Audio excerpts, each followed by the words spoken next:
Well, one of the really disturbing historical realities about settlers, wherever they are in any colonial, settler colonial society, like the one where there's a genocide going on in Gaza,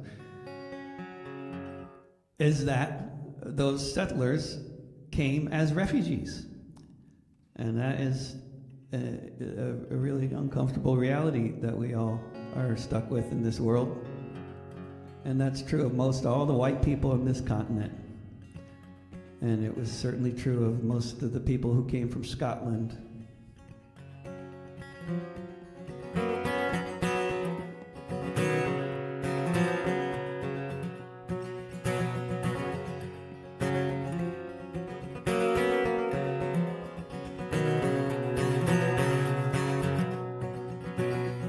Once upon a century, people lived above this glen. There were 50 houses here with parents and their children. But someone said they owned what those 4 generations had called their homes across the Scottish nation. Allotments kept on shrinking while the rent would only rise. One by one the broken crofters left the open skies, the frozen shores of Nova Scotia in a far-off colony, or somewhere else across the sea.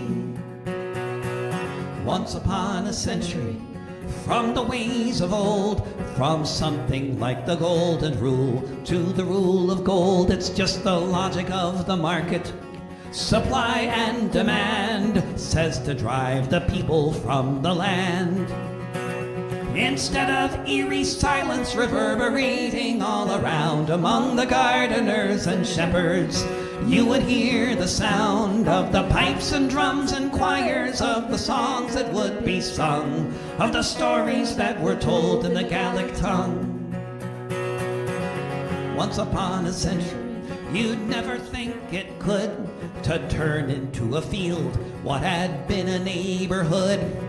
Once there were the promises of loyalty or clan, and then there was just profit if you can. If we travel back to a different time and space, it was possible for most to afford to live someplace. But it's the logic of the market, each investor's conviction. More money is just grounds for an eviction.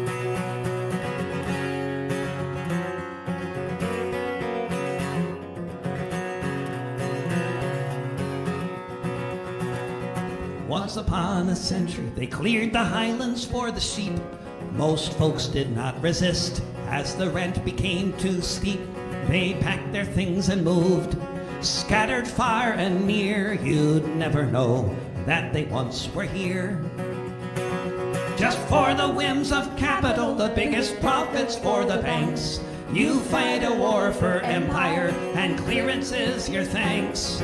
From the crofts of Scotland to the sidewalks of LA, if anything has changed, who can say?